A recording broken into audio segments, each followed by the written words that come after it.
Sir Gerald, Sir Gerald, from Mix and Match from EuroTV din. Then, gusto ko lang as na, di ba, nakwento nyo nga is take ng risk sa mga baguhan. So, nung nakita nyo ba sila na nag-perform, ang tanong ko lang is, kumusta yung performance nila na pinakita sa inyo as part ng Gerald's comeback niyo? You know, it exceeded my expectations.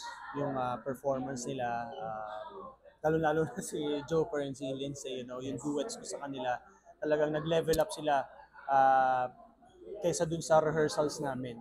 So that was really amazing, really good na makapag-impart din ako nung, you know, nung yung sa experience ko and makaduet ko sila.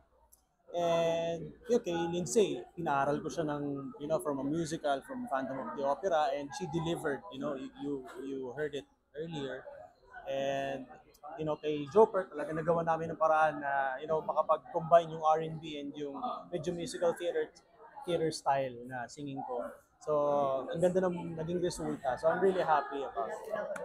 Thank you so much.